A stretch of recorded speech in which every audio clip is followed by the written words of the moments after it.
Hi hello everyone, ಸುದ್ದಿ ಸವಿರುಚಿ ಚಾನೆಲ್ಗೆ ಸ್ವಾಗತ. ಕಳೆದ ವಿಡಿಯೋದಲ್ಲಿ ರಾಘವೇಂದ್ರ ಸ್ವಾಮಿಗಳ ಪವಾಡವನ್ನು ತಿಳಿದುಕೊಂಡಿದ್ವಿ. ಇವತ್ತು ರಾಘವೇಂದ್ರ ಸ್ವಾಮಿಯನ್ನು ಯಾವ ರೀತಿ ಧ್ಯಾನಿಸಬೇಕು, ಯಾವ ಮಂತ್ರ ಹೇಳಿದರೆ ನಿಮ್ಮ ಭಕ್ತಿ ಮುಟ್ಟುತ್ತೆ ಅಂತ ಹೇಳ್ತೀನಿ. ಅದಕ್ಕೂ ಮುಂಚೆ ನಮ್ಮ ಚಾನಲನ್ನು ಸಬ್ಸ್ಕ್ರೈಬ್ ಮಾಡೋದನ್ನು ಮರಿಬೇಡಿ. ರಾಘವೇಂದ್ರ ಸ್ವಾಮಿಗಳನ್ನು ರಾಯರೆಂದೇ ಕರೆಯಲಾಗುವುದು. ಇವರು ವಿಷ್ಣುದೇವನ ಪರಮ ಭಕ್ತರಾಗಿದ್ದರು, ಅಲ್ಲದೆ ಪ್ರಮುಖ ಸಂತರೆನಿಸಿಕೊಂಡಿದ್ದಾರೆ. ಹಿಂದೂ ಧರ್ಮದ ಬ್ರಾಹ್ಮಣ ಮಾಧ್ವ ಸನ್ಯಾಸಿಗಳಲ್ಲಿ ಪ್ರಮುಖರು.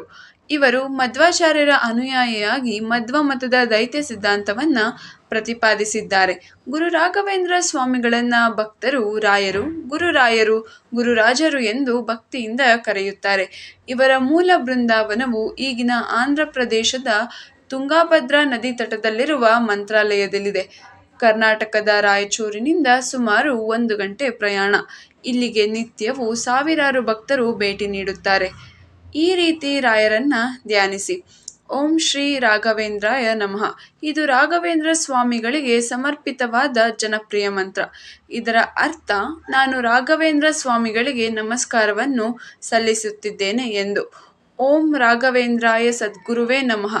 ಈ ಮಂತ್ರವು ರಾಘವೇಂದ್ರ ಸ್ವಾಮಿಗಳನ್ನು ಸದ್ಗುರು ಎಂದು ಗೌರವಿಸಲಾಗುತ್ತದೆ.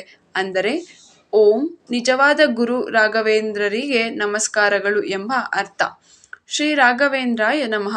ಈ ಮಂತ್ರವು ರಾಘವೇಂದ್ರ ಸ್ವಾಮಿಗಳ ಆಶೀರ್ವಾದವನ್ನ ಪಡೆಯಲು ಸರಳ ಮತ್ತು ಶಕ್ತಿಯುತ ಮಾರ್ಗವಾಗಿದೆ.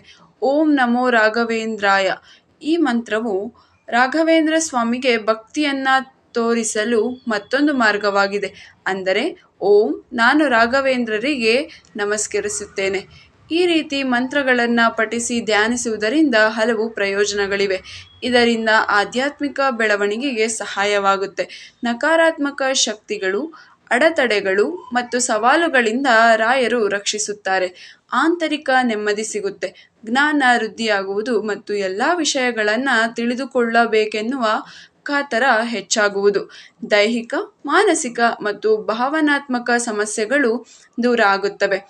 ಜೀವನದಲ್ಲಿ ಸಮೃದ್ಧಿ ಮತ್ತು ಯಶಸ್ಸು ನಿಮಗೆ ಸಿಗುವುದು.